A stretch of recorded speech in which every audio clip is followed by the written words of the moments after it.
विधानसभा चुनावों के नतीजे आने से पहले भी गृह मंत्री अमित शाह की छवि एक चुनावी चाणक्य की थी, लेकिन हिंदी पट्टी के 3 राज्यों में भारतीय जनता पार्टी की बड़ी जीत के बाद इनकी छवि अब एक चुनावी जादूगर जैसी बन रही है, जो कि हारे हुए मैच को भी जिता सकता है और विपक्ष का जीता हुआ मैच भी उनके हाथों से खींच सकता है। एजेंडा आज तक के इस आखिरी सेशन में जोरदार तालियों के साथ स्वागत कीजिए देश के गृह मंत्री श्री अमित शाह का। भारतीय जनता पार्टी की बड़ी जीत के बाद यह अमित शाह जी का पहला इंटरव्यू है। बहुत बहुत स्वागत है आपका अमित भाई। सबसे पहले आप हमारे दर्शकों को यह बताएं कि क्या आपको यह लगता है कि सेमीफाइनल जीतने के बाद फाइनल का रास्ता पहले से अब ज्यादा आसान हो गया है? देखिए, फाइनल का रास्ता पहले से आसान ही था, आसान ही है और निश्चित रूप से प्रधानमंत्री जी अभी से ज्यादा बहुमत के साथ भारतीय जनता पार्टी को विजयी बनाकर तीसरी बार देश के प्रधानमंत्री बनने जा रहे हैं। ये जब 5 राज्यों के चुनाव शुरू हुए तब कई जगह पर मैंने कहा था कि गत चुनाव के अंदर 2018 में इसी समय पर ये 5 राज्यों में चुनाव हुए थे। भारतीय जनता पार्टी एक लाइन से 5 चुनाव हार गई थी और उस वक्त सिर्फ आपका चैनल नहीं, सभी पत्रकारों का आकलन था कि हमारे लिए 19 का रास्ता बड़ा कठिन हो गया है। 14 से 19 में हमारी सीटें ज्यादा आई। राहुल जी, आपने एक शब्द प्रयोग जादूगर का किया। कोई जादू वादू नहीं है। भारतीय राजनीति ने मोदी जी जैसा दूरदृष्टिपूर्ण और इतना अथाह परिश्रम करने वाला ना राजनीतिक नेता देखा है, ना प्रधानमंत्री देखा है, ना पार्टी का लीडर देखा है। मोदी जी ने राजनीतिक नेता के रूप में राजनीति के अंदर लोकतांत्रिक मूल्य और सुचिता को प्रस्थापित करने के लिए 10 साल के अंदर बहुत प्रयास किए। जाति की राजनीति हो, परिवारवाद हो या तुष्टीकरण हो, तीनों के खिलाफ बोले बगैर अपने काम से एक सकारात्मक एजेंडा सेट कर देश की राजनीति को पॉलिटिक्स ऑफ परफॉर्मेंस की दिशा में ले जाने का काम नरेंद्र मोदी जी ने किया है। देश के प्रधानमंत्री के नाते 2014 में देश के पूरे युवा 12-13 में मैं दिल्ली में रहता था, मुझे याद है, घोर निराशा व्याप्त थी। आज हम यहां पर खड़े हैं 2024 की शुरुआत में और देश का युवा अमृत काल में प्रवेश कर 2037-47 में भारत को सर्वोच्च स्थान पर पहुंचाने के नए आत्मविश्वास के साथ आगे बढ़ रहा है। तो बहुत बड़ा कंट्रीब्यूशन है और पार्टी के नेता के नाते प्रधानमंत्री जी ने प्रधानमंत्री रहते हुए पार्टी का कोई दायित्व न होते हुए बूथ अध्यक्ष से लेकर राष्ट्रीय अध्यक्ष को अपने परिश्रम से और अपने मार्गदर्शन से हमेशा प्रेरित किया और कैडर को जस की तस रखा। कैडर में नया जोम पड़ा, पीढ़ी परिवर्तन भी उनके नेतृत्व में हुआ और पार्टी अपने उच्चतम सफलता के शिखरों पर जब थी, इससे भी कई गुना आगे लेकर आगे के लक्ष्य तय कर रही है। शायद ही किसी नेता में ये तीनों प्रकार के कॉम्बिनेशन देखने को मिले हैं कि जो युगदृष्टा भी हो, अथाह परिश्रमी भी हो और सार्वजनिक सुचिता को ऊंचाइयों पर ले जाने वाला नेता हो। मैं मानता हूं कि न केवल भारत, दुनिया भर की डेमोक्रेसी के इतिहास में ये तीनों क्षेत्र के अंदर बरोबर 10 साल तक अपने आप को पीछे रखकर, देश को आगे रखकर, अपने आप को पीछे रखकर, पार्टी को आगे रखकर, अपने आप को पीछे रखकर, सिद्धांतों को आगे रखकर अगर किसी ने इस प्रकार से नेतृत्व किया है तो ऐसा उदाहरण मिलना बहुत असंभव है। आप जो हमेशा ढूंढते रहते हो कभी मेरा चश्मा लेकर ढूंढ लो तो मालूम पड़ जाएगा, जीत का एकमात्र कारण है नरेंद्र मोदी, नरेंद्र मोदी और नरेंद्र मोदी। विधानसभा चुनाव के नतीजे आने से पहले जो पोल आ रहे थे, बीजेपी के इंटरनल सर्वेस भी आ रहे थे साल के बीच में, वो बीजेपी को कांग्रेस से पीछे दिखा रहे थे, खासतौर से मध्य प्रदेश में, कुछ हद तक छत्तीसगढ़ में भी। अभी कांग्रेस भी सर खरोच रही है, वो भी समझ रही है कि उनको तो लग रहा था कि हम जीत ही चुके हैं। वो नहीं समझ पाएंगे, आप चिंता मत करो। क्या किया आपने कि उनको अभी तक नहीं समझ में आ रहा कि हारे कैसे और आप जीते कैसे? क्योंकि उन बार बार कांग्रेस के वरिष्ठ नेता बोल रहे हमारा वोट बैंक जस के तस है। देखिए, ऐसा है कि नरेंद्र मोदी जी ने 10 साल में लगभग 13 करोड़ लोगों को गरीबी रेखा से ऊपर लाने का काम किया है। 60 करोड़ लोगों को नरेंद्र मोदी जी ने बेसिक सुविधाएं प्रदान कर दी हैं। चाहे घर के अंदर शौचालय हो, नया घर ही देना हो, बिजली पहुंचानी हो, गैस का सिलेंडर देना हो, मुफ्त अनाज देना हो, 5 लाख तक की स्वास्थ्य की सारी सुविधाएं देनी हो, आधार कार्ड देना हो, उसको बैंक अकाउंट देना हो और सारी सरकारी सुविधाओं को ऑनलाइन ट्रांसफर करना हो।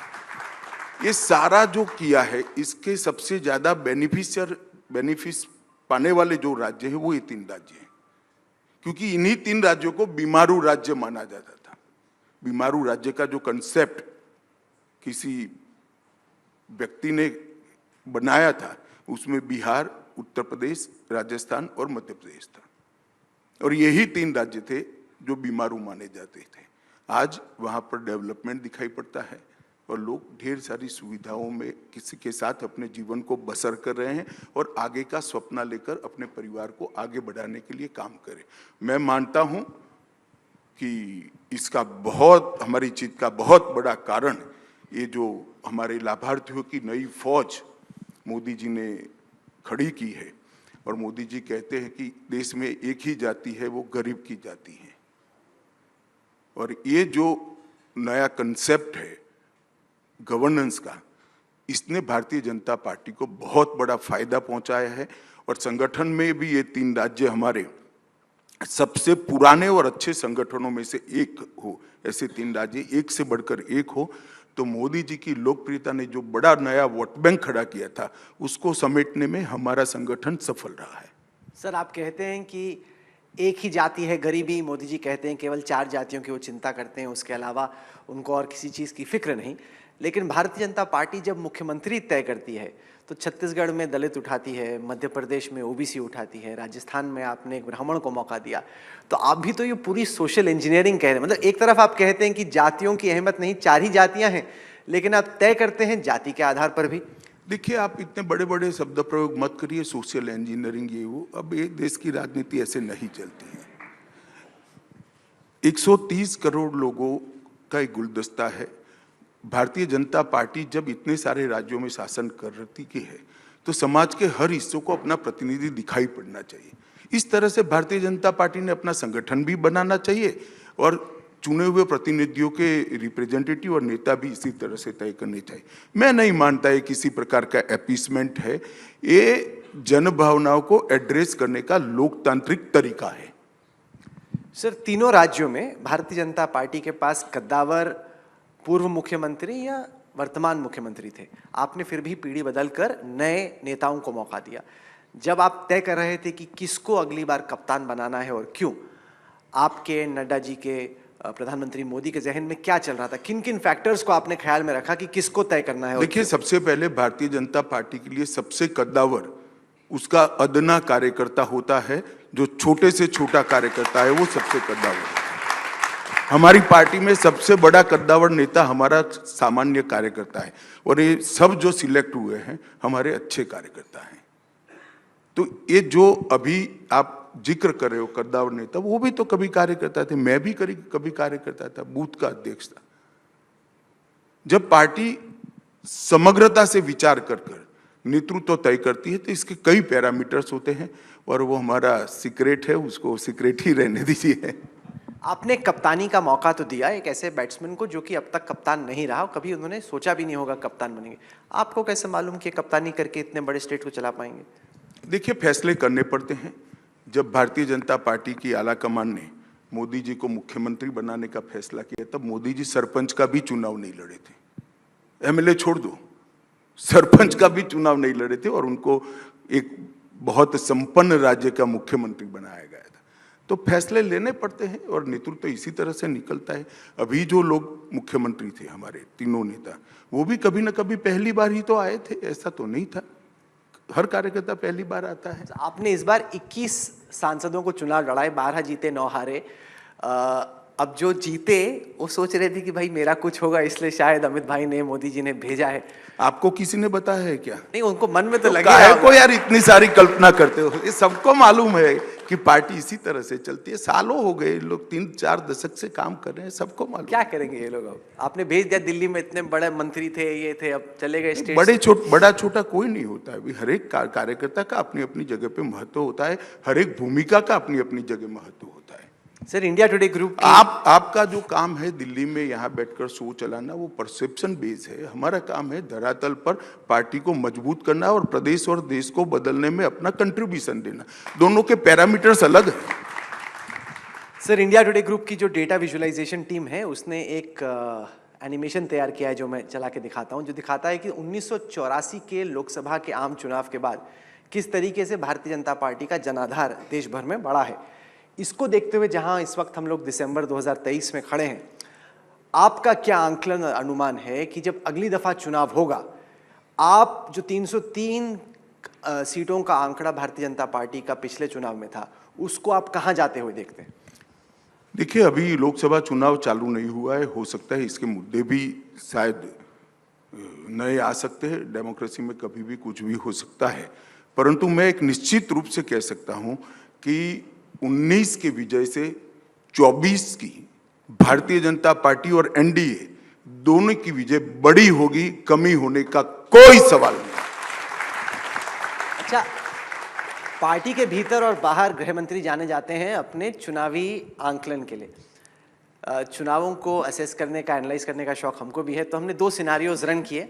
इसके बाद मैं आपको वो दिखाता हूं, जिसमें यह था कि अगर भारतीय जनता पार्टी का वोट शेयर जो है 5% बढ़ जाता है तो संभवतः बीजेपी कहां पहुंच सकती है, और 5% अगर घट जाता है तब बीजेपी कहां पहुंच सकती है। तो उन दोनों को देखते हैं और साथ ही साथ कांग्रेस के लिए भी हम सेम चीज करेंगे, और फिर आप बताइएगा कि आप क्या सोच रहे हैं। तो ये रहा सर स्क्रीन पर, 303 पे आप पहले थे। अगर 5% वोट आपका छिटकता है तो 223 पे संभवतः आप आ सकते हैं उसके नजदीक, और अगर 5% बढ़ता है तो 342 पे।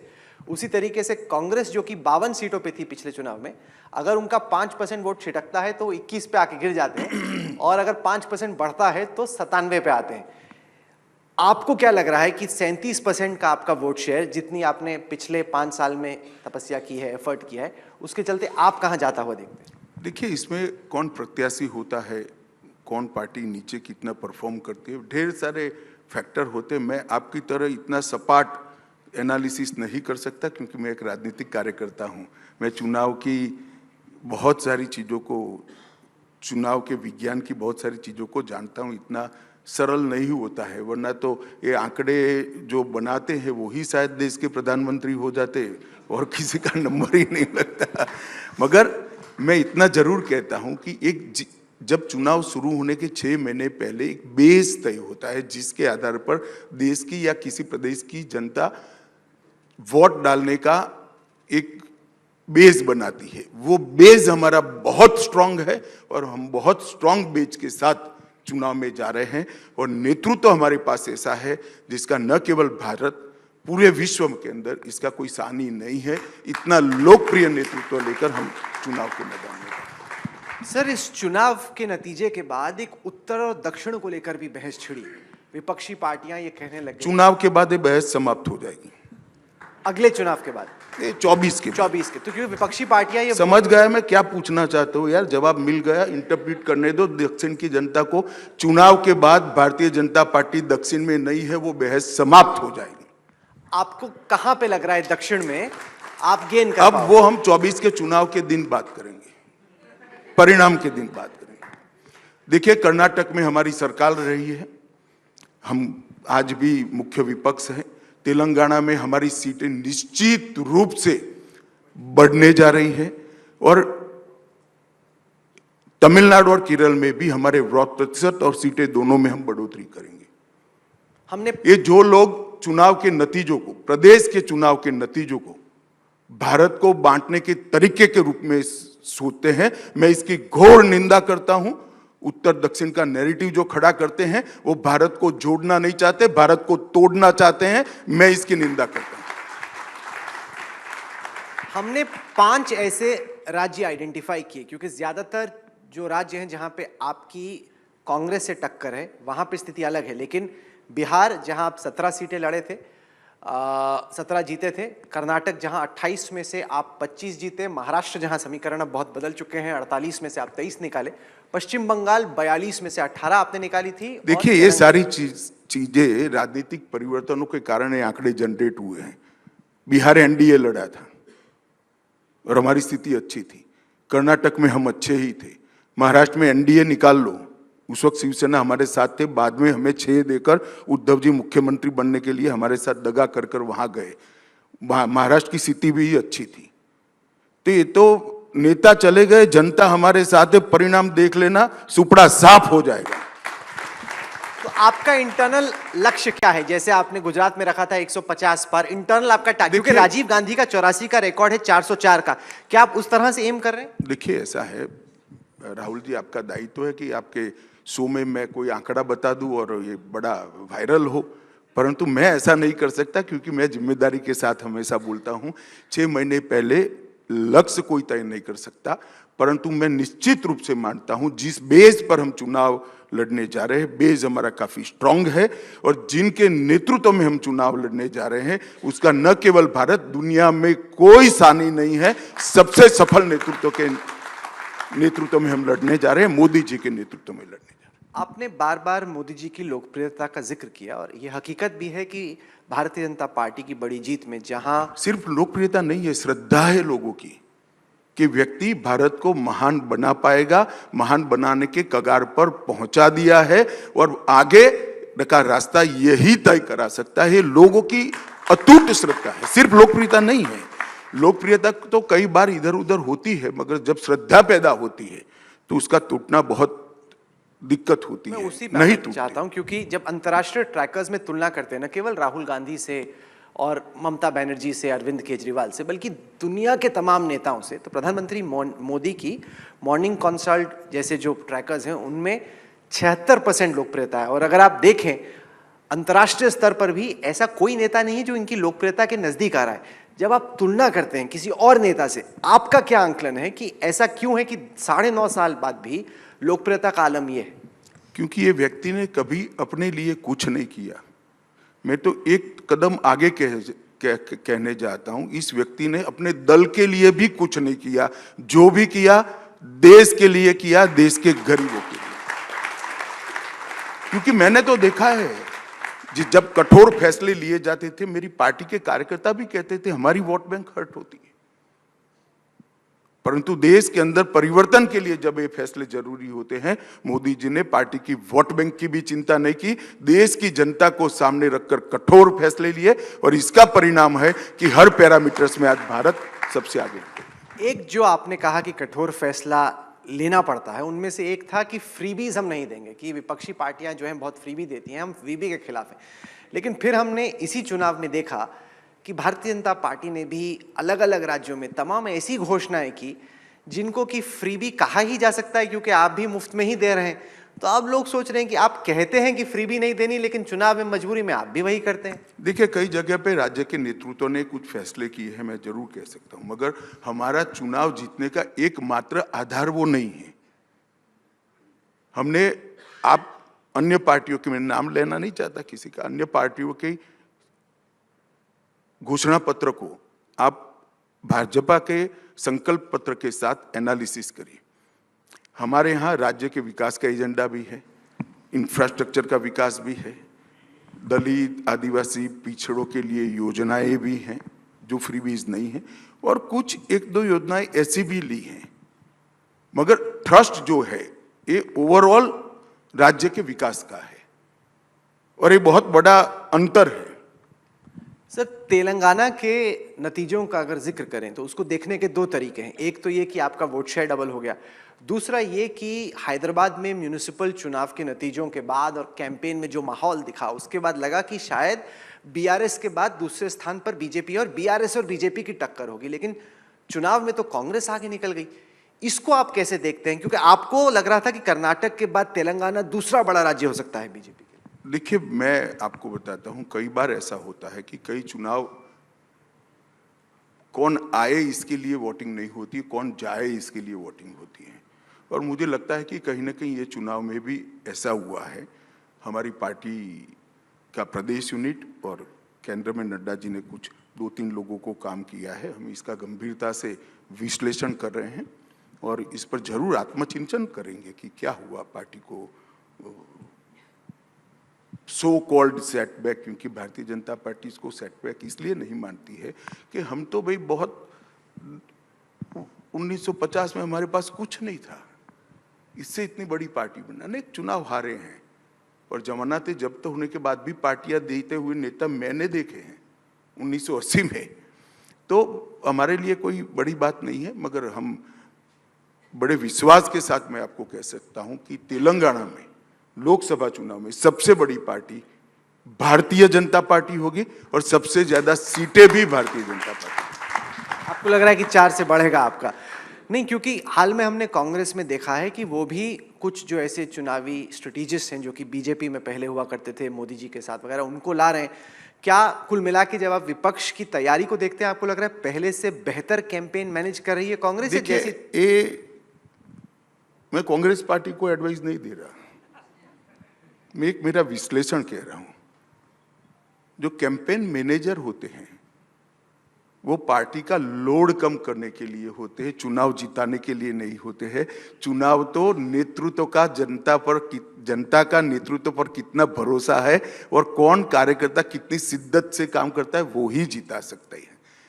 अब स्थिति कुछ पार्टियों की ऐसी हो गई है कि कैंपेन मैनेजर के अलावा और कोई चारा ही नहीं है, नेतृत्व विश्वास खो बैठा है, कैडर तितर बितर हो गई है, तो उनके लिए तो कैंपेन मैनेजर ही नैया पार कराने का एक। भारतीय जनता पार्टी में ऐसा नहीं है। हमारे प्रदेश का नेतृत्व और विशेष कर मोदी जी का नेतृत्व किसी भी चुनाव की नैया पार कराने के लिए कैपेबल है और हमारा संगठन चुस्त दुरुस्त है, मैदान में खड़ा रहता है, बूथ से लेकर प्रदेश तक हर मोर्चे की लड़ाई हम बखूबी लड़ते हैं, तय रणनीति के तहत लड़ते हैं और परिणाम भी आते हैं। सर, आप देश के गृह मंत्री हैं। संसद भवन में पार्लियामेंट अटैक की बरसी पर एक बार फिर से एक ऐसा वाकया हुआ जिसको लेकर देश में लोग सोच रहे हैं कि अरे नई पार्लियामेंट की बिल्डिंग में ये आखिरकार क्या हुआ। सबने उन तस्वीरों को देखा। देश के गृह मंत्री के तौर पे आपको अब तक क्या पता चला है कि ये कौन लोग हैं, कैसे आए, क्यों आए और क्यों ये चूक हुई? देखिए, ये बड़ा गंभीर मसला है और लोकसभा अध्यक्ष जी ने इसका गंभीर संज्ञान लिया है। विपक्ष इस पर राजनीति कर रहा है। मैं ऐसा नहीं कह रहा कि इसमें कहीं ना कहीं कोई चूक नहीं हुई, चूक निश्चित हुई, तभी तो घटना हुई है, परंतु इस पर राजनीति करे। सबको मालूम है कि पार्लियामेंट सिक्योरिटी लोकसभा अध्यक्ष के तहत रहती है। अध्यक्ष जी ने भारत सरकार के गृह मंत्रालय को एक पत्र लिखा है, हमने एक कमेटी बनाई है, देश के सीनियर मोस्ट डीजीपी में से एक डीजीपी के नेतृत्व में एक कमेटी बनी है और उसमें ढेर सारी एजेंसियों के सदस्य भी है। कुछ ही दिनों में इसकी रिपोर्ट अध्यक्ष जी के पास जाएगी और मुझे लगता है अध्यक्ष जी ही इसको प्रकाशित करे ज़्यादा उचित है। ऐसी जितनी भी घटनाएं हुई, करीब करीब 40 घटनाएं हुई, जिसमें पर्चा डालने से लेकर, नारा लगाने से लेकर, पिस्तौल लेकर अंदर आ जाना, सदन के अंदर कूद जाना, ये तक की घटनाएं हुई और हर बार लोकसभा अध्यक्ष ने ही इसका संज्ञान लिया है और अध्यक्ष जी ने एक कमेटी बनाकर इसकी जांच करी है। हमने एफआईआर भी रजिस्टर कर दिया है, जांच की कमेटी भी बन रही है। मुझे लगता है 15-20 दिन में वो लोग अपनी रिपोर्ट लोकसभा स्पीकर साहब को सौंप देंगे, मगर मैं इतना सुनिश्चित करता हूं क्योंकि उन्होंने जो कमेटी का परव्यू बनाया है, घटना की भी जांच करने के लिए कमेटी को काम सौंपा है और लोकसभा की सुरक्षा को आगे कैसे चुस्त दुरुस्त किया जाए वो भी काम सौंपा है और दोनों काम ये कमेटी बहुत अच्छे से करेगी। मैं देश की जनता को विश्वास दिलाना चाहता हूं कि एकदम चुस्त दुरुस्त सुरक्षा व्यवस्था आगे पर हो इसका हम ध्यान रखेंगे। कई बार सुरक्षा में सेंध लगाने वाले नए नए तरीके लेकर लूप होल्स ढूंढते रहते हैं। लूप होल्स होना नहीं चाहिए, वो आइडियल चीज है, मगर अब वो ढूंढाई है तो इसको फिल करने का हमारा जिम्मेदारी है। और मेरा सभी से अपील है कि इसको राजनीतिक मुद्दा न बनाया जाए। जम्मू कश्मीर में अमित शाह साहब जब बहस हो रही थी जम्मू कश्मीर के मुद्दे पर संसद भवन में, तब आपने एक बार फिर से लद्दाख का जिक्र किया और उसके बाद चीन ने लद्दाख पे दावा ठोका। और विपक्षी पार्टियां, खासतौर से राहुल गांधी, कह रहे हैं कि पीपल्स लिबरेशन आर्मी चीन में टेपचांग में, डेमचौक में घुसी हुई है। गृह मंत्री गुस्सा तो हो रहे हैं, लेकिन जो भारत की जमीन है उसको खाली क्यों नहीं करते? इसको आप कैसे जवाब देते राहुल गांधी को, और इस पे कि पीएलए घुसी लद्दाख में? ये सवाल और कोई भी पार्टी करे तब तो मैं समझ सकता हूं, राहुल जी नहीं कर सकते, क्योंकि देश का इतिहास है कि सबसे ज्यादा बड़ा हिस्सा इस देश ने कभी गंवाया है तो उनके परनाना के समय में गंवाया है, और कांग्रेस पार्टी की पॉलिसियों के कारण गंवाया है। इतिहास है इसका। उनको शायद जो डाउनलोड करने वाले लोग हैं, कागज देने वाले लोग हैं, वो 90 के आगे का नहीं देखते हैं। देश 47 में आजाद हुआ है और बड़ा हिस्सा कांग्रेस शासन में रहा है। कांग्रेस पार्टी किसी भी लिहाज से भारतीय जनता पार्टी और विशेषकर नरेंद्र मोदी सरकार को देश की सुरक्षा के बारे में सलाह देने की पोजीशन में ही नहीं है। क्योंकि पिछली दफा जब आपने बयान दिया था पार्लियामेंट में, उसके बाद चीनी सेना कई जगहों पे ये कहते हुए कि वो एक समर एक्सरसाइज के लिए आ रहे हैं, लेकिन एक आईबॉल टू आईबॉल कॉन्फ्रंटेशन हो गई थी। मेरा बयान नया नहीं है। जवाहरलाल जी की नेतृत्व में ये रिजॉल्व देश की पार्लियामेंट ने किया है। मैंने इसकी पुनरोक्ति मतलब दोहराया है मैंने उसको। आपने पाकिस्तान अधिकृत कश्मीर को भी लेने की बात संसद भवन में कही है। क्या ये कहने की बात है या वाकई में सोच रहे हैं कि कुछ करके पीओके हमारा होगा? नहीं, मैं मानता हूं कि पाकिस्तान ऑक्यूपाई कश्मीर पर अनधिकृत कब्जा है और ये भारत का एक हिस्सा है। तो उसको लेने का इरादा है हमारा? इरादा मैं आपको बता दूंगा ऐसे कार्यक्रम में। क्या भले आदमी इतना ही पहचानते होंगे। सर, भारतीय जनता पार्टी के 2 वायदे थे। एक था सिटीजनशिप अमेंडमेंट एक्ट का, दिसंबर 2019 में आपने पास किया। उसके बाद सब पूछ रहे हैं कि ये कब आप इनके रूल्स नोटिफाई करेंगे, कब से इंप्लीमेंट होगा? क्या आप सोच रहे हैं इसके बारे में? देखिए, सीएए देश का कानून है और ये पार्टीशन के बाद जो हिंदू भाई बहन विशेषकर और बाकी 6 धर्मों के जितने भी मतावलंबी पाकिस्तान, बांग्लादेश और अन्य देशों में रह रहे थे, इनके साथ जो धार्मिक प्रताड़ना हुई उसको न्याय करने का एक इंस्ट्रूमेंट है। मैं आज आपके कार्यक्रम में देश की जनता को कहना चाहता हूं कि सीएए देश का कानून है, इसका जरूर इम्प्लीमेंटेशन होगा और सीएए से किसी की नागरिकता नहीं जाने वाली है। विशेषकर माइनॉरिटी में और विशेषकर मुस्लिम भाइयों में अपप्रचार करा गया कि इससे आपकी नागरिकता चली जाएगी। सीएए से किसी की नागरिकता नहीं जाती है। सीएए नागरिकता लेने का कानून नहीं है, नागरिकता देने का कानून है। ये निश्चित रूप से इंप्लीमेंट होगा। कब से? आपका मैंने वेस्ट बंगाल के चुनाव से पहले होगा तो आपको मालूम पड़ ही जाएगा, आप चिंता मत करो। उचित समय पर सीएए लागू होना ये बहुत स्पष्ट है और वो लागू होगा ही। सर, साथ ही इससे जुड़ा मुद्दा है, चूंकि भारतीय जनता पार्टी ने जो अपने आइडियोलॉजी में बातें कही, उसमें एक राम मंदिर का निर्माण था, वो तो हो गया। एक था यूनिफॉर्म सिविल कोड, क्योंकि आर्टिकल 370 भी अब चला ही गया। यूनिफॉर्म सिविल कोड को आप स्टेट वाइज देख रहे हैं, उत्तराखंड हो, गुजरात हो, आप स्टेट के मैनिफेस्टो में देख रहे हैं। इसको राष्ट्र भर में लागू करने के बारे में आप क्या सोच रहे हैं? देखिए, आप इसको भारतीय जनता पार्टी के एजेंडा के रूप में देश की जनता के सामने प्रस्तुत मत करिए। ये संविधान सभा का देश के विधानमंडल और संसद को एक मैंडेट था।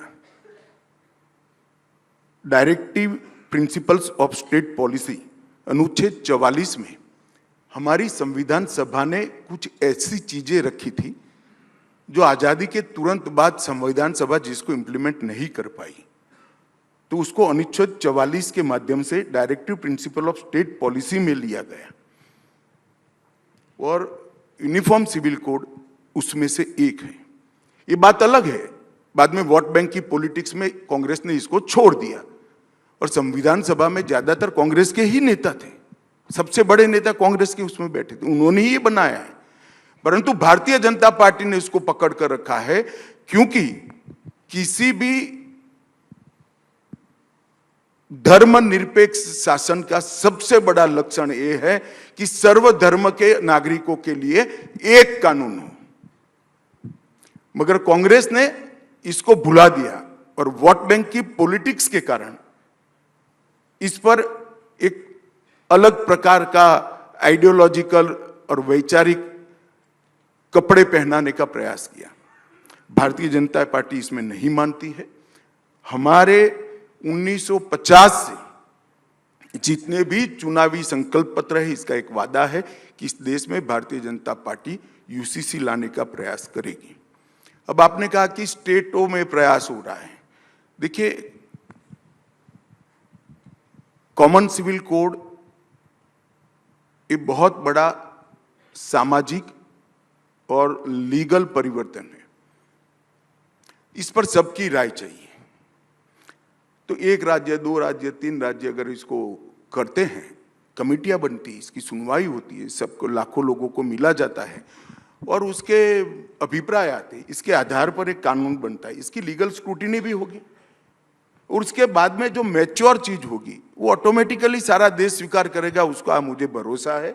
मगर ये आप मान कर चलिए कि भारतीय जनता पार्टी नरेंद्र मोदी जी के नेतृत्व में यूसीसी लाने पर अड़िग है और हम इसमें कहीं पर भी 2 कदम पीछे नहीं हटे। अमित जी, कुछ वरिष्ठ वकीलों से, सुप्रीम कोर्ट के, हाई कोर्ट के मेरी बातचीत हो रही थी, कुछ जजेस से भी, वो कह रहे हैं कि जो आप नए कानून लाना चाह रहे हैं, जो क्रिमिनल प्रोसीजर को आप बदल रहे हैं, उनका कहना है कि इससे बड़ी प्रैक्टिकल दिक्कतें आने वाली हैं, क्योंकि अब जो सारी पुरानी जजमेंट्स हैं जिनमें तमाम धाराएं हैं, वो कह रहे हैं कि जितनी भी सारी तैयारी है पहले की, जो आधार है जिसके आधार पर ज्यूरिस्प्रूडेंस चलती है, वो सभी आपने बदल दी। उनका सजेशन है कि आप मॉडिफाई करते पुराने कानूनों को, बजाय इसके कि आप नया कानून लेके आ रहे हैं। उसको कैसे आप समझाते? देखिए, कानून की आत्मा भी बदल रही है, धाराओं की संख्या भी बदल रही है और धाराओं की प्रायोरिटी भी, प्राथमिकता भी बदल रही है। जैसे मैं आपको बताता हूं, अंग्रेजों की प्राथमिकता थी रेलवे बचाना, अंग्रेजों की प्राथमिकता थी अपना खजाना बचाना, तो मानव वध को धारा 302 में रखा है और रेलवे लूटने का दंड मानव वध से बड़ा दंड माना गया है। अब हम आजाद हो गए भाई, हमारे केंद्र बिंदु नागरिक है, हमारा केंद्र बिंदु दलित, आदिवासी और पिछड़ा है, हमारा केंद्र बिंदु महिला और बच्चे हैं। ये बदलना बहुत जरूरी है। और वैसे भी वो नंबर की धारा इसलिए नहीं, काफी सारी धारा ही विलुप्त हो रही है, काफी नई जोड़ी जा रही है, तो नंबर तो चेंज होना ही होना है। परंतु इसके लिए हमने बहुत बड़ा एक्सरसाइज किया है, सारे प्रिंटर के साथ मेरे लेवल पर मीटिंग की है, उन्होंने बिल्कुल नई धारा और पुरानी धारा उसका सॉफ्टवेयर तैयार कर रहे हैं। ढेर सारी पुस्तकें देश की सभी मान्य भाषाओं में नई धारा और पुरानी धारा के साथ ही आएंगे। तो शुरुआत में थोड़ी दिक्कत होगी। मैं सभी अपने एडवोकेट्स को विनंती करना चाहता हूं कि भाई थोड़ा मेहनत करना पड़ेगा, हम भी करते हैं, आप भी करिए और आप भी करिए, उनको फिर पढ़ाई करनी पड़ेगी। जो स्पिरिट से हम इस कानून को ला रहे हैं, और मैं इतना विश्वास के साथ कह रहा हूं राहुल जी कि ये कानून आने के बाद इसमें कुछ परिवर्तनों के लिए समय दिया गया है, जैसे ऑनलाइन कोर्टों को करना, पुलिस स्टेशन ऑनलाइन हो चुके इसके साथ कनेक्ट करना, एफएसएल को इसके साथ कनेक्ट करना, जेल को इसके साथ कनेक्ट करना, एफएसएल को कंपलसरी करना। एक सब होने के बाद किसी भी प्रकार के क्रिमिनल केस में 1 साल के अंदर न्याय देने का हमारा जो स्वप्न है वो 10 साल के अंदर पूरा हो जाएगा। ये मैं देश की जनता को विश्वास देता हूं। ये बहुत बड़ा मोदी जी का एक इनिशिएटिव है जो आने वाले 100 साल तक न्यायिक दंड प्रक्रिया को, क्रिमिनल जस्टिस सिस्टम को एक नई दिशा देने वाला है और हम एक नए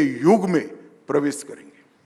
सर, कनाडा में खालिस्तानी अलगाववादी थे हरदीप सिंह निज्जर। कनाडा के प्रधानमंत्री जस्टिन ट्रूडो ये आरोप लगा रहे हैं कि भारत की सरकार ने, हमारे तंत्र ने उनकी हत्या करवा दी। नहीं, इसको विदेश विभाग ने सिरे से नकारा है भाई, नकारा है। और यह भी कहा है कि वो वहां क्या कर रहे थे,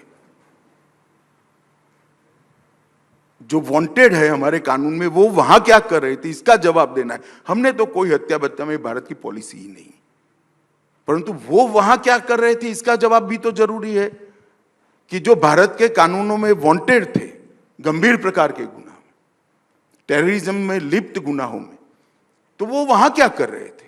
पर सर, जैसे गुरपतवंत पन्नू है, वो कहता है कि एयर इंडिया की फ्लाइट में उड़ा दूंगा।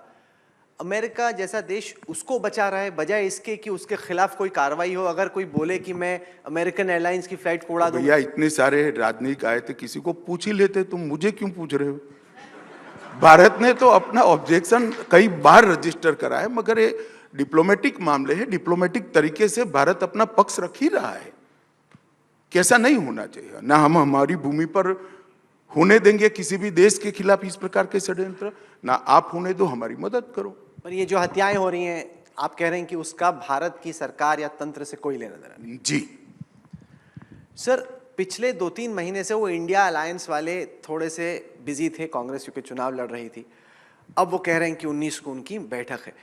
अगर जो इंडिया अलायंस की सोच है कि 400 सीटों पे 1-on-1 BJP versus India alliance अगर होता है। भाई राहुल, एक बात बताओ तुम, मैं तो नहीं समझ पाता, थोड़ा असमर्थ हूं। इंडिया अलायंस है कहां, बताओ तो। वो तो मैं आपको पूछता हूं, एक एक राज्य, कश्मीर पहले से एक अलायंस बना हुआ है, इससे क्या ऐड होगा। पंजाब में हो नहीं रहा है, हिमाचल में भारत और भाजपा और पंजाब में वो होप करें कि हो जाएगा। नहीं हो रहा है ना अभी। हिमाचल भाजपा कांग्रेस सीधी फाइट है, दिल्ली में हो नहीं रहा है, हरियाणा सीधी फाइट है, फिर आगे चले जाओ, राजस्थान, मध्य प्रदेश, छत्तीसगढ़ सीधी फाइट है, गुजरात सीधी फाइट है, महाराष्ट्र में पहले से हो रखा है, बिहार में पहले से हो रखा है, बंगाल में हो नहीं रहा है, उड़ीसा में हो नहीं रहा है, नॉर्थ ईस्ट में हो नहीं रहा है, तेलंगाना में हो नहीं रहा है, आंध्र प्रदेश में हो नहीं रहा है, तमिलनाडु में पहले से बना हुआ है, केरल में हो नहीं रहा है। तुम इंडिया अलायंस कहां देख रहे हो। आपके आज तक के स्क्रीन के अलावे कहीं इंडिया अलायंस नहीं है भाई। मुझे बताओ ना, आप जरा एक्सप्लेन कर सकते हो तो बताओ कि कहां पर इंडिया अलायंस। जैसे आज राघव चड्ढा और आतिशी यहीं पे आए हुए थे दोपहर में, वो कह रहे थे कि दिल्ली में, पंजाब में उन्हें उम्मीद है। कल अखिलेश यादव आए थे, उनको उम्मीद है कि कांग्रेस और सपा और आरएलडी मिलकर उत्तर प्रदेश, तो वो तो अपनी तरफ से कुछ कुछ कोशिश कर ही रहे हैं। उसका मिस कैरेज हो गया मध्य प्रदेश में। कोशिश तो कर रहे हैं मगर हो नहीं पा रहा है। नहीं, क्योंकि 3 ही दिन में आमने सामने गाली बोलने लगे। आपने मध्य प्रदेश का जिक्र किया। एक जो ट्रेंड चुनावों में देखने को मिल रही है वो ये कि कांग्रेस का वोट जहां पे था लगभग वहीं पे है, बीजेपी का वोट शेयर चढ़ा है क्योंकि आपने रीजनल पार्टी से, क्षेत्रीय पार्टियों से, इंडिपेंडेंट से आपने वोट खींचे हैं। क्या आपको लगता है कि ये जो बाइपोलैरिटी हो रही कि 2 धड़ों में लड़ाई होगी? ऐसा है भाई, देखो आप लोग, ये सर्वे वाले का ये वोट, इसका कोई वोट किसी का नहीं होता है, कोई पार्टी की वोट पर मलकियत नहीं होती है। हर चुनाव में पार्टी का परफॉर्मेंस और नेतृत्व पर विश्वास जो होता है, और कार्यकर्ता स्थानीय होते हैं, इसके भरोसे चुनाव होता है। कोई वोट पर किसी की मालिकी नहीं है। और मैं दूसरी बात आपको कहना चाहता हूं, इस देश की जनता ने ढेर सारे अलायंस देखे। मैं आपको बताता हूं, राजनीतिक स्वार्थ के कारण चुनाव के वक्त आइडियोलॉजिकल समानता के बगैर कोई अलायंस करता है तो देश की जनता बहुत परिपक्व है, इसके स्वार्थों को पहचानती है और ऐसा नेतृत्व सिलेक्ट करेगी जो भारत को 2047 में संपूर्ण विकसित राज्य बना सके, एक महासत्ता बना सके। ऐसे नेतृत्व को पसंद करेगी और वो नेतृत्व नरेंद्र मोदी जी है और वो party Bharatiya Janata party. Sir, आपने कहा कि नॉर्थ साउथ का कोई मसला नहीं है, लेकिन दक्षिण के राज्यों में एक बड़ा सवाल है डीलिमिटेशन को लेके कि 2026 के बाद कभी ना कभी आपको डीलिमिटेशन करना पड़ेगा। और उनको चिंता यह है कि जो दक्षिण के राज्यों की सीटें हैं वो कम हो जाएंगी, उत्तर के राज्यों में चूंकि जनसंख्या ज़्यादा है वहाँ की सीटें बढ़ जाएंगी। कुछ आंकड़े मेरे साथ हैं, ये अमेरिका के एक पॉलिटिकल स्कॉलर हैं मिलन वैष्णव, उन्होंने किए। हालांकि यार तुम बार बार अमेरिका इंग्लैंड क्यों चले जाते हो? यहाँ कोई स्कॉलर नहीं मिलता है तुझे? यहाँ किसी ने किया ही नहीं है। यहाँ का कोई स्कॉलर तो ढूंढो यार, बंगाल का ढूंढो, महाराष्ट्र का ढूंढो, पंजाब का ढूंढो। खैर बताओ। सवाल यह है कि ये जो बहुत बड़ी चिंता है दक्षिण के राज्यों में कि हमारी देखिए मैं सीटें कम आपको होंगी। बता देता हूं, पहले भी ये मसला आया था। भारतीय जनता पार्टी दक्षिण के राज्यों की चिंता के साथ सहमत है। सबने मिलकर, सभी दलों ने मिलकर इसका समाधान जरूर ढूंढना चाहिए और ये संवेदनशीलता के साथ डिलिमिटेशन करना चाहिए। या बड़ी बात बोल रहे हैं क्योंकि आपका कहना है कि ये नई बात नहीं है।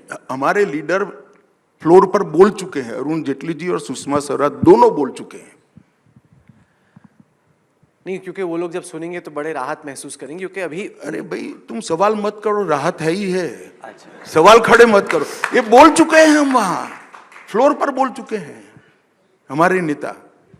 सर जब आपने 3 राज्यों में नए मुख्यमंत्रियों का चुनाव किया तो एक सवाल ये खड़ा हुआ कि क्या दिल्ली में जो आला कमान है वो ऐसे नेताओं को पसंद करता है जिनको कंट्रोल करना ज़्यादा आसान है, जो कि इतने जन आधार के नेता ना हो, जिनका खुद का मैस फॉलोइंग ना हो, जिनको आप बता पाएं कि क्या करना, ऐसा है क्या?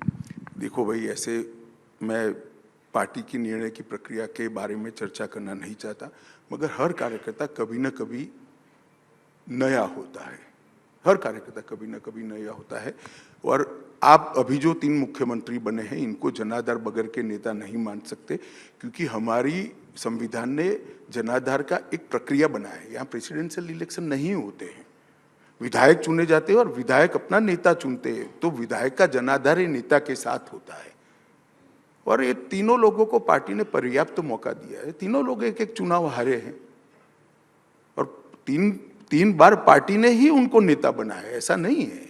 आप ट्रेनिंग में बहुत विश्वास करते हैं अपने कार्यकर्ताओं की, अपने नेताओं की। अगर अभ्यास वर्ग में आप हमारे दर्शकों को कुछ बताएं कि आप कैसे इनकी ट्रेनिंग करेंगे, अच्छा मुख्यमंत्री क्या बना जाए, अमित शाह की क्या मास्टर क्लास है तीनों के? देखिए भाई, अभी तो इतना ही है कि मोदी जी ने गवर्नेंस का एक एजेंडा सेट किया है, संविधान की स्पिरिट के साथ, गरीब कल्याण की भावना के साथ और राज्य की कानून और व्यवस्था और इंफ्रास्ट्रक्चर के विकास के साथ गवर्नेंस होना चाहिए। वो मॉडल को जो फॉलो करता है, सक्सेसफुली जमीन पर उतारता है, वो अच्छा नेता माना जाएगा। सर भारत की जो अर्थव्यवस्था है, हाल के जो सेकेंड क्वार्टर के जीडीपी के नतीजे आए उसमें उम्मीद से बेहतर परफॉर्मेंस आई, लेकिन एक जो बड़ा सवाल उठ रहा है वो ये है के शेप्ड रिकवरी का, कि क्या के शेप्ड रिकवरी यानी कि जो इनकम पिरामिड के ऊपर की तरफ लोग हैं, क्या अमीर और अमीर हो रहे हैं? क्या गरीबों को उतना जो आपकी स्कीमें हैं उतना फायदा पहुंचा पा रही कि उनकी आय क्या उस हिसाब से बढ़ रही है? इसको कैसे आप देखिए, एक बार समझ लीजिए, आजादी के बाद किसी एक 10 साल में सबसे ज्यादा संख्या गरीबी रेखा की ऊपर आई है तो वो मोदी जी के 10 साल में आई है। 13 करोड़ लोग गरीबी की रेखा के बाद।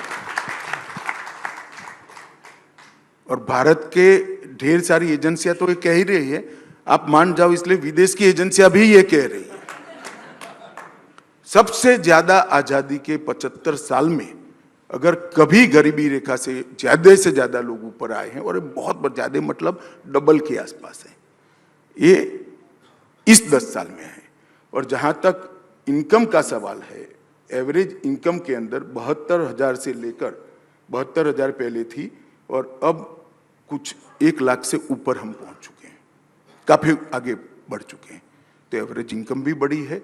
और सबसे बड़ी बात है कि सभी लोगों को बैंक अकाउंट मिला है, सभी लोगों को टॉयलेट मिला है, सभी लोगों को फ्री ऑफ कॉस्ट खाने का मतलब 5 किलो अनाज मिल रहा है, सभी लोगों को 5 लाख तक की सारी स्वास्थ्य सुविधाएं पहली बार देश में फ्री मिल रही हैं, सभी लोगों के घर में गैस का सिलेंडर है, सभी लोगों के घर में नल से जल पहुंचाने का, शुद्ध पीने का पानी पहुंचाने का प्रयास हुआ है, और सभी लोगों के घर के अंदर स्वच्छता के लिए भी ढेर सारे कार्यक्रम लिए गए हैं।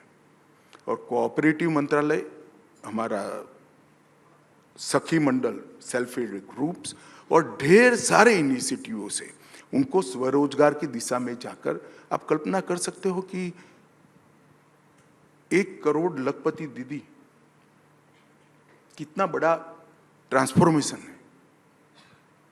जिस महिला ने कभी ये सोचा ही नहीं था, वो आज विश्वास के साथ संवाद कर रही है देश के प्रधानमंत्री के साथ। मैं तो भौचक रह गया ट्राइबल महिलाओं को मोदी जी के साथ बात कर।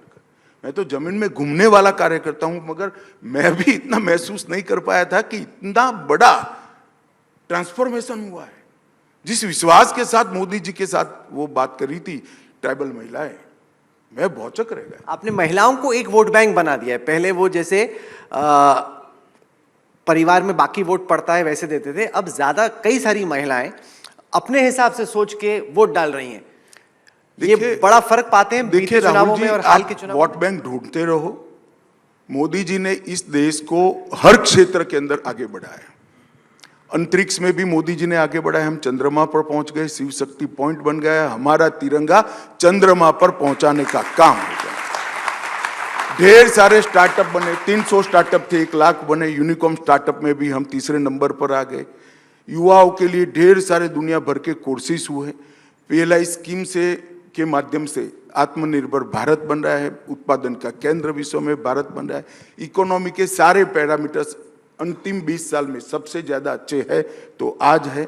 शेयर बाजार के सभी सूचकांक, सभी रिकॉर्ड, अपने ही समय के रिकॉर्ड खुद फिर से तोड़ रहे हैं। गरीब कल्याण की हर योजना हुई है। इरिगेशन का रकबा बढ़ा है। इंफ्रास्ट्रक्चर में पहली बार 10 लाख करोड़ से ज्यादा खर्च किसी बजट में हुआ है तो नरेंद्र मोदी सरकार में हुआ है और इंफ्रास्ट्रक्चर आगे बढ़ा है। R&D को बढ़ावा मिल रहा है। डिफेंस अभेद बनाया गया है। देश की सीमाओं की सुरक्षा को न केवल मजबूत करा गया, अंतिम गांव को पहला गांव बनाने का नया कंसेप्ट नरेंद्र मोदी जी लाए हैं। स्वास्थ्य सुविधाओं को कभी भी इतने प्रायोरिटी के साथ नहीं लिया गया था। वेलनेस सेंटर बने हैं, योगा, खेलो इंडिया, एक सीरीज से नागरिक के स्वास्थ्य को तवज्जो देने का काम नरेंद्र मोदी सरकार ने किया है। कुपोषण के खिलाफ इतनी ज्यादा लड़ाई कभी नहीं लड़ी गई थी जितनी नरेंद्र मोदी सरकार ने लड़ी है। तुम कहां दूरबीन देखकर वोट बैंक, ये सारा हमारा ही वोट बैंक है क्योंकि मोदी जी के समय में हुआ है। वोट बैंक शब्द से मोदी जी ने देश की पॉलिटिक्स को बाहर ला दिया है। पॉलिटिक्स ऑफ परफॉर्मेंस को, पॉलिटिक्स डेवलपमेंट की पॉलिटिक्स को वो मेन थ्रस्ट के अंदर लिया है और वही एजेंडा बनेगा अगला। ना जाति होगा, ना प्रांतवाद होगा, ना एपिसमेंट तो सवाल ही नहीं है, ना परिवारवाद होगा। आपको पूर्व प्रधानमंत्री पंडित जवाहरलाल नेहरू ज्यादा पसंद नहीं है, लेकिन हकीकत ऐसा नहीं है। अच्छा, ये ऐसा स्टेटमेंट में देखिए, मेरे लाइकिंग डिसलाइकिंग पर्सनल होते हैं। मैं जब भी बात करता हूं पॉलिसियों की और एक्शन की बात करता हूं। आप इसको इंटरप्रिटेशन, मैं दूसरा सवाल पूछा था। आप खड़गे जी की तरह मत करो ना। अच्छा, मेरा सवाल ये था, मैं नेहरू जी के बारे में जितना भी कुछ विगत दिनों में बोला हूं, इनके कामों के बारे में मेरी टिप्पणियां हैं जो अब ऐतिहासिक सत्य में परिवर्तित हो चुकी है, और उनकी पॉलिसियों के बारे में, और वो मेरा अधिकार है। एक राजनीतिक विश्लेषक के रूप में मेरा अधिकार है, मैं जरूर बोलूंगा, क्यों ना बोलूं। मेरा सवाल यह था कि डेमोक्रेसी के अंदर गलती करना और गलती कोई निकाले नहीं ऐसे सोचना ये सामंतशाही सोच है, लोकतांत्रिक विचार नहीं है जो कांग्रेस पार्टी करे। आप गलती करोगे और इसको कोई बताएगा नहीं, क्या बात कर रहे हो, ऐसे नहीं होता है। अगर प्रधानमंत्री मोदी और भारतीय जनता पार्टी 2024 का चुनाव जीतती है तो अब पंडित नेहरू का जो कीर्तिमान है 3 दफा जीतने का, उसको एक बार इक्वल कर रहे हो, क्योंकि भारत में कोई भी प्रधानमंत्री तीसरी बार नहीं चुना गया। देखिए, इस तरह के रिकॉर्ड में हम विश्वास नहीं करते हैं। हम परफॉर्मेंस में विश्वास करते हैं, एक पवित्र उद्देश्य में विश्वास करते हैं और जनता के एजेंडा में विश्वास करते हैं। मुझे लगता है कि तीनों हमारा स्पष्ट है, इसलिए मोदी जी का तीसरी बार प्रधानमंत्री बनना बिल्कुल निश्चित, दीवार पर लिखा हुआ मैं पढ़ रहा हूं और बड़े मार्जिन के साथ। आपका एजेंडा क्या रहेगा 2024 का? अगर आपकी तीसरी दफा सरकार बनती है तो जो इस वक्त तमाम आपको लोग आज तक पर, इंडिया टुडे पर, टेलीविजन पर, डिजिटल पर, सोशल पर, सब जगह देख रहे हैं, उन करोड़ों लोगों को आप क्या कहना चाहेंगे? सरकार का एजेंडा क्या रहेगा? देखिए, हमारा एजेंडा बहुत स्पष्ट है। मोदी जी ने अमृत काल की शुरुआत कर दी है। 2037 में भारत हर क्षेत्र के अंदर दुनिया में सर्वोच्च स्थान पर हो, देश की सुरक्षा अभेद हो, देश के युवाओं को वैश्विक मंच पर खड़ा रहने के लिए सभी प्लेटफॉर्म सरकार उनको दे पाए, देश का इंफ्रास्ट्रक्चर दुनिया में 1 नंबर का हो, देश के गरीब से गरीब व्यक्ति का स्वास्थ्य, पोषण और रोजगारी की चिंता हो। हमारा एजेंडा बहुत स्पष्ट है। महान भारत की रचना एकमात्र एजेंडा भारतीय जनता पार्टी का है, जो मोदी जी के नेतृत्व में निश्चित रूप से हम पूरा करेंगे, इसका मुझे विश्वास है। मेरे साथी सुप्रिय प्रसाद हैं, वो सवाल पूछना चाहते हैं। सुप्रिय। अमित भाई, आपने इतनी सारी बता दी, लेकिन क्या ऐसा कुछ है जो 9 साल में आप नहीं कर पाए हो, जो लगता है कि ये करना रह गया, माने कुछ चूक गया है, और जिसके लिए आप प्रॉमिस करें कि 24 के बाद आप वो करेंगे? ऐसा कुछ आपके एजेंडा में? देखिए, राजनीतिक विश्लेषक जब मोदी जी आए तब जो सोचा था कि मोदी जी क्या कर पाएंगे, उसके अनेक गुना करा है। जहां तक देश के विकास का सवाल है, देश के स्टेटस बढ़ाने का सवाल है, हम तो कभी संतोष नहीं प्राप्त करेंगे, क्योंकि ये भूख इतनी बड़ी है हमारी पार्टी की कि वो कभी पूरी नहीं हो सकती। अनंत प्रयास करते रहेंगे। नहीं, जैसे पिछली बार आपने आते ही 370 खत्म कर दिया था, तो क्या इस बार 5 अगस्त 2024 को भी कुछ उम्मीद करें आपसे कि जब आप आएंगे तो कुछ ऐसा करेंगे? चले, आपको बता दूंगा, ऐसी उम्मीद मत करिए। देश के हित में जो है वो सब कुछ करेंगे। सर, जब चुनाव के नतीजे आए उसके बाद आपको थोड़ा सा रिलैक्स करने का टाइम लगा, या एकदम आप फौरन काम पे लग गए? और जब चुनाव के नतीजे आ रहे थे, क्या उस टाइम पर आपको टेंशन थी कि कुछ निकल सकता है हाथ से? क्या कुछ ऐसा हुआ चुनाव के नतीजे आते आते जिसकी आपको खुद भाई ऐसा नहीं होता है। देखिए, हम लोग तो वर्षों से चुनाव के अंदर एक बूथ के कार्यकर्ता से काम करते करते यहाँ तक पहुंचे। हार जीत जनता तय करती है, और ये जनता का जो भी प्रसाद हो, अच्छा हो बुरा हो, ग्रहण करना और आगे और मजबूती के साथ जाना। जीत मिले तो हंकारी मत होना, हार मिले तो निराश नहीं होना, ये भारतीय जनता पार्टी का मूल सिद्धांत। सब भारत की क्रिकेट टीम वर्ल्ड कप में बहुत अच्छा खेल रही थी। 10 मैच एक के बाद एक जीते, फाइनल में जाके ऑस्ट्रेलिया से हार गए। 24 के आम चुनाव से पहले आपकी सबसे बड़ी नंबर 1 चिंता क्या है? मैं चिंता का तो कोई कारण नहीं देख रहा। मेरा मन का इच्छा है कि मीडिया हमें समझ ले, बस एक बार हमारे काम को अच्छे से इंटरप्रेट करे, इतना एक चिंता है। बाकी कोई चिंता मुझे नहीं दिखाई पड़ती। आपसे हमारी मुलाकात अहमदाबाद में नरेंद्र मोदी स्टेडियम में जब इंडिया पाकिस्तान का मैच चल रहा था तब हुई थी। और सबको मैं बताना चाहूँगा कि अमित शाह साहब क्रिकेट न केवल काफ़ी फॉलो करते हैं, पर उन्होंने बताया कि खेलते भी थे। आपने बताया कि आप ऑफ स्पिनर थे और बैटिंग भी किया करते थे। आपको स्ट्रैटेजी का भी शौक है।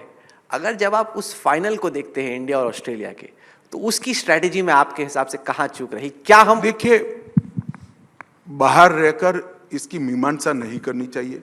जो खेल के मैदान में है, ये करोड़ों अपने फैंस के दबाव में भी खेलते हैं। फाइनल होता है, बहुत बड़ी बात होती है। और क्रिकेट एक ऐसा खेल है जिसमें हमेशा भाग्य भी साथ देता है खिलाड़ियों को। और बहुत अच्छा खेली है हमारी टीम, में इतना ही कहना चाहूँगा। हार जीत होती रहती है, स्पिरिट के साथ रहना चाहिए, स्पिरिट के साथ इसको लेना चाहिए। और मेरी बहुत शुभकामना है भारतीय टीम को कि आप बहुत अच्छा खेले हो और पूरे देश को आपके क्रिकेट पर नाज है। आगे बढ़ते रहिए। थोड़ा आप बताएंगे प्लीज हमें अपने ऑफ स्पिनर दिन के बारे में? चलिए, हो गया भाई, पर्सनल कुछ इसमें होता नहीं।